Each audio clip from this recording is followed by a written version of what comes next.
This is Andi Purewal for Boxing News. Now I'm joined by Frazer Clarke here at Loughborough University. Frazer, I'm glad that I'm on this side of the camera and I'm not joining in with you guys in that session there. It's fucking brutal, that was, wasn't it? Brutal. Fridays always finish like that. Hard. Bags, straight into the circuit. Good stuff though. It seemed like it was good stuff, but like I said, I'm glad that it was you and not me. Frazer, take me back a couple of weeks. We did an interview immediately after you was mandated to face Fabio Wardley. You wanted it, Frazer wanted it as well. You wanted it, Fabio wanted it as well. And then we saw Mr. Ben Shalom do a couple of interviews which maybe suggested it wasn't the immediate fight that the teams were looking at. Since then he's corrected himself. But yeah, just your thoughts firstly on Ben's initial comments. Yeah, it's a bit of a sticky one still. Now, you know what it was? Things get misstrued, on camera and stuff like that. Ben said what he said. I spoke to him within about 10 minutes of that video going out. He realised how it come across. He's fully backing me in this fight, So it was just one of them things. That's how some things get a bit misstrued, on camera. But yeah, it didn't sound great from him. But we've gone past that now. Now we're on the same page, we're speaking about the fight, and hopefully we win the purse bids or we get a deal made, and we go on to fight on our terms, sort of thing. Obviously, just to continue with that, obviously I spoke with Ben a couple of days ago at the Smith Eubank Junior 2 press conference. He reiterated his desire to try and make that fight. Do you think it will be an interim fight before then though? Because that seems to be what the sticking point is. That's the sticking point, and I can understand it. I can fully understand it. If the people that don't want me to have an interim fight win the purse bids, and if they have control of the fight date, then there'll be no interim fight. But if Boxer, win the purse bids, then there might possibly be one. It's that simple, really.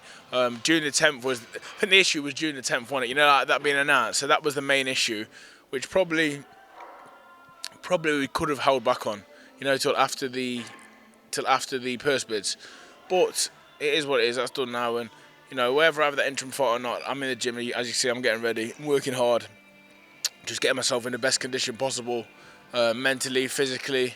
I'm not training as such for Fabio right now because we've got no date. But I'm just in here training and working away.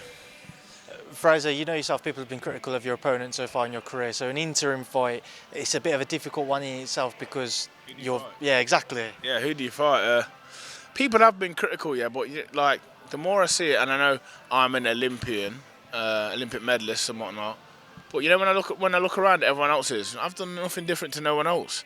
Remember, the only times I've had really dog shit opponents is when there's been a pull out. Last minute we pulled someone in, and to be fair, the guy we pulled in was 7-0 with 5 knockouts.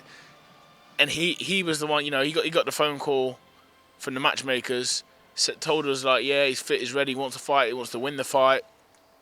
He's coming off good knockout wins, and then he turned up and he was a pancake. But that's like sort of out of my hands. So other than that, the last one, Bogdan Dino, I had people even complaining about that, calling him a bin man.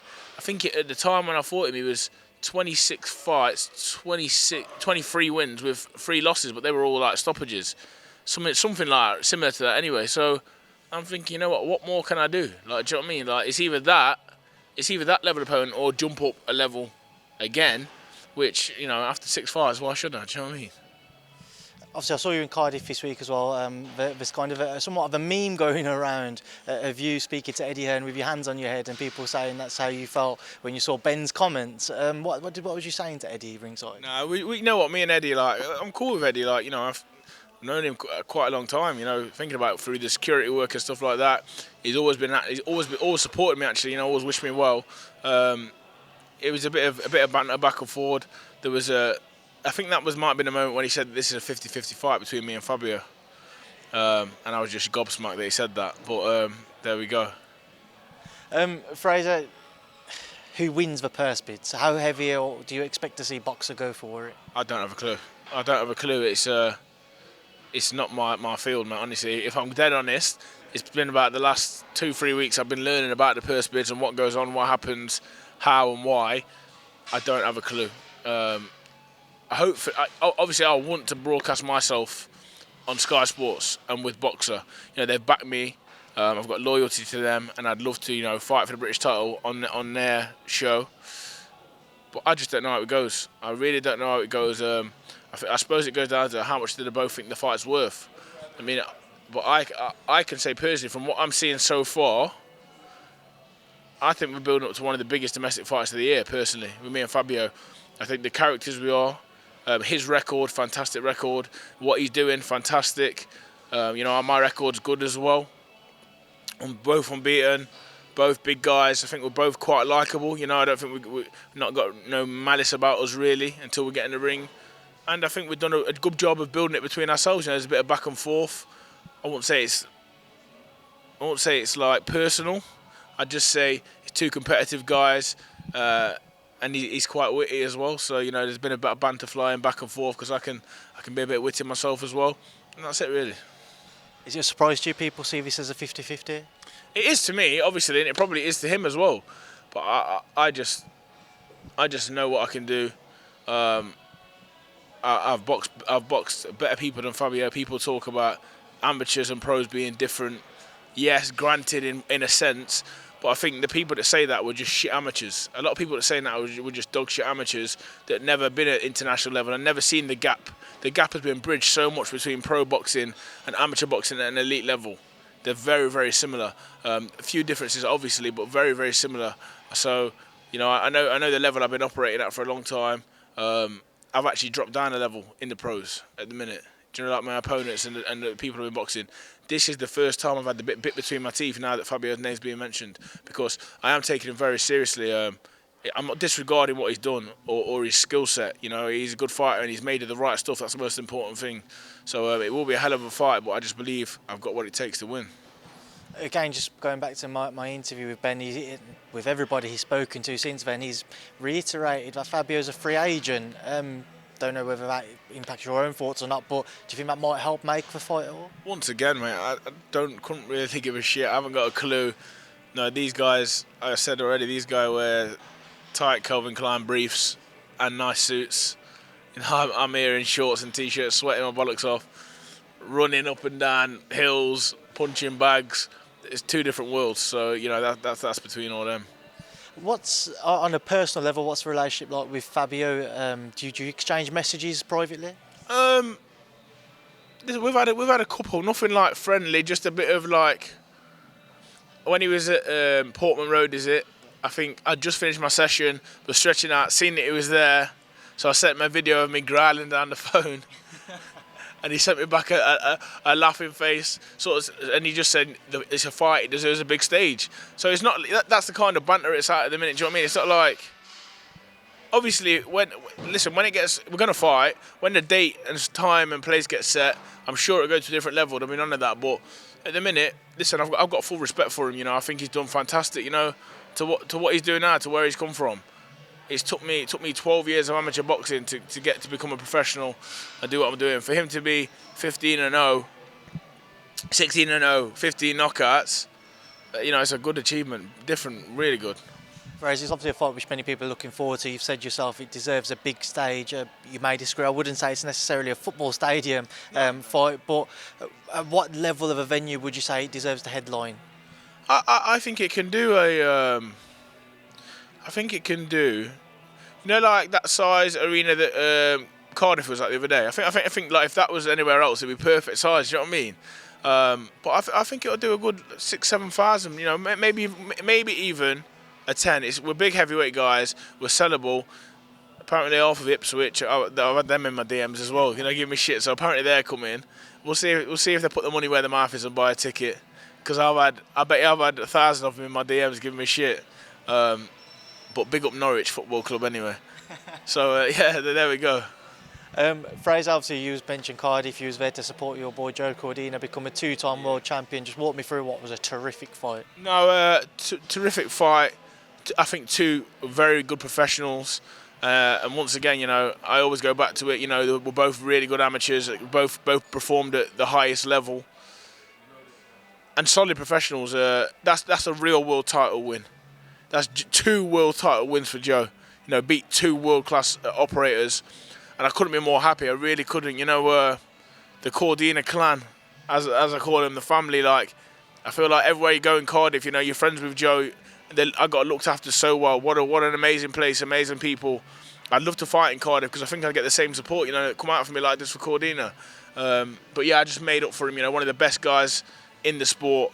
One of my best friends through my career. We've been all around the world together. Some funny stories between us all. And, you know, I don't think there's anyone on planet Earth that ain't happy for Joe Cordina.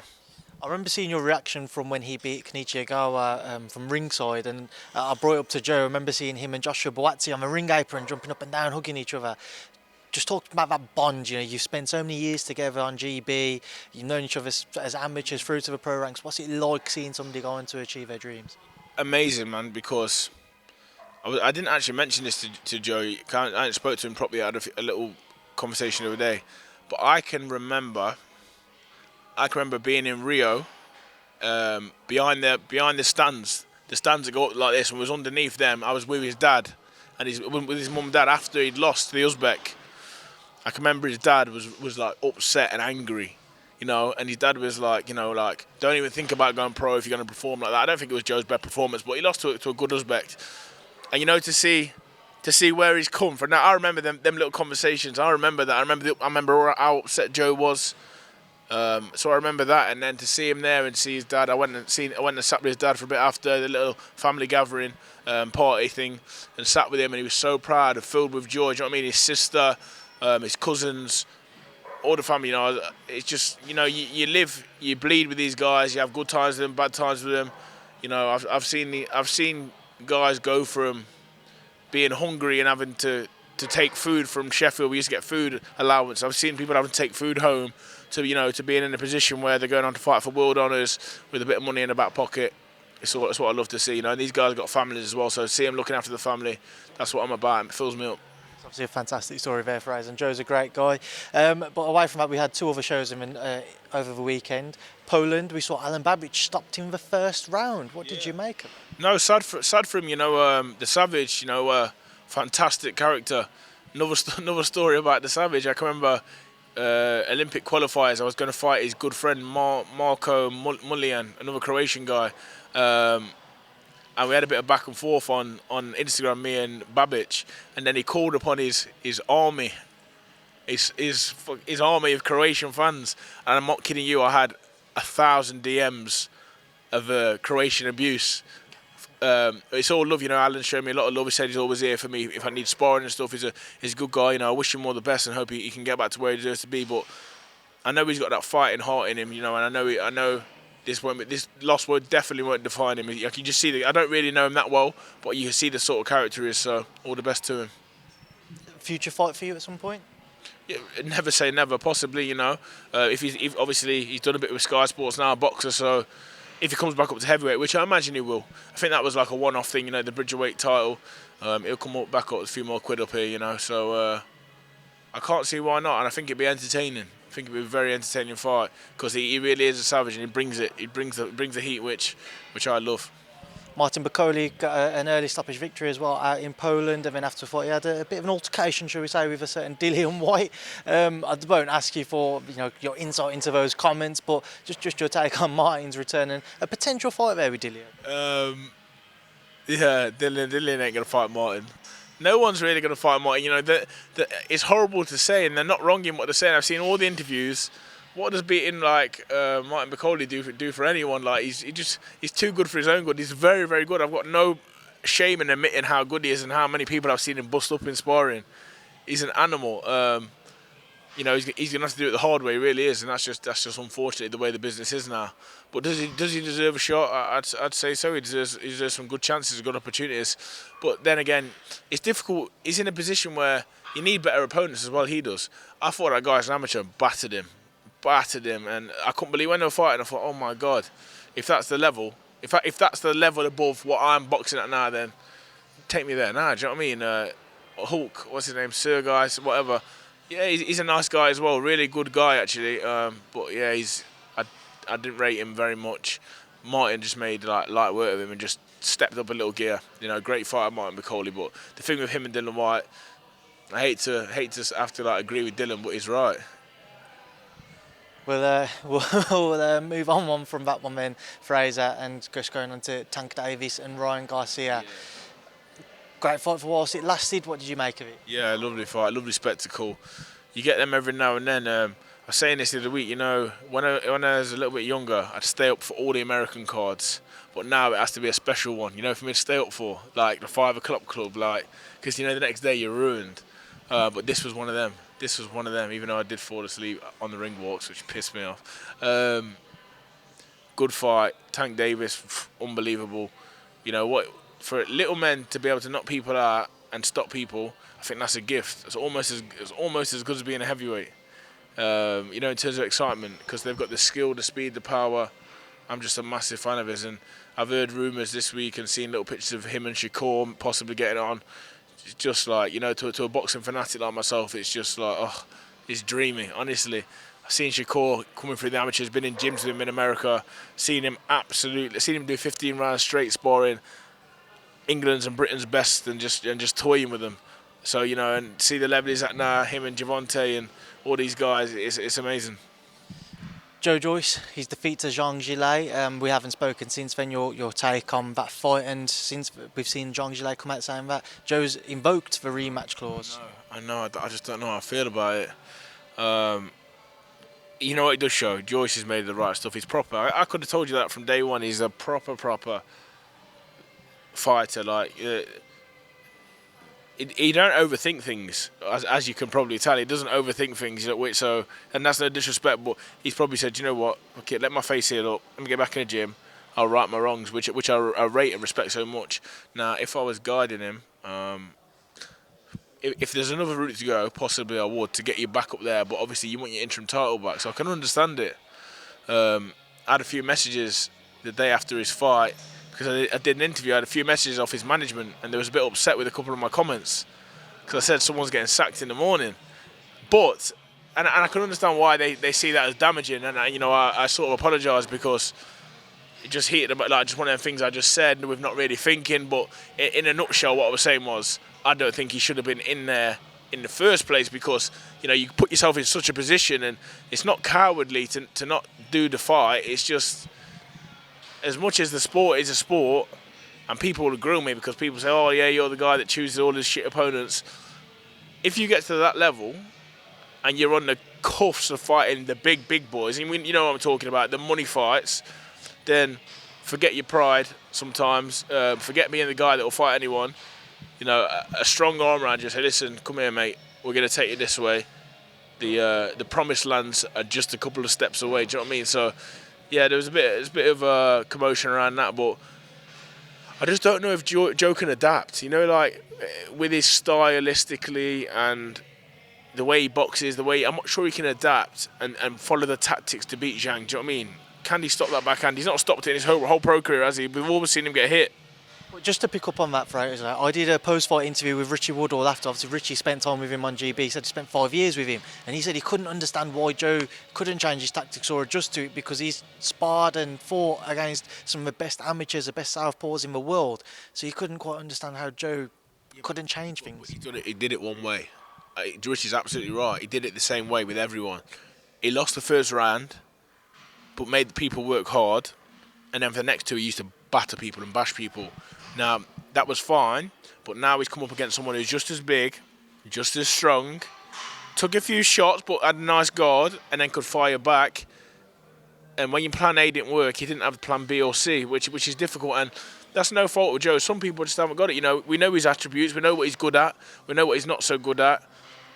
The hard bit is he able to adapt to go on and do that? I mean, if Joe tells me he can do that, I'd believe him, because he's upset the odds a lot of times. I don't think anyone in boxing, after seeing his early fights, would think, unless you know him. I always predicted he'd go this far, but a lot of people just seen it from the outside and thought, no, he hasn't got it, but he really has. But it's going to be difficult. I've seen it, just over, it's sort of like breaking into the top four of the Premier League, do you know what I mean? I'm not sure if he can just break that gap. I think he can, of course. There's a couple that he'd be able to beat, but the top boys, I'm just not sure if he can do it. But I never say never with Joyce, because he's battered me 4 times. All right, Frazer, we'll leave that there now, because I know Richard's sat there waiting to jump in as well. So I appreciate your time. Good to see you. Enjoy your weekend, and thank you. Take care, bro.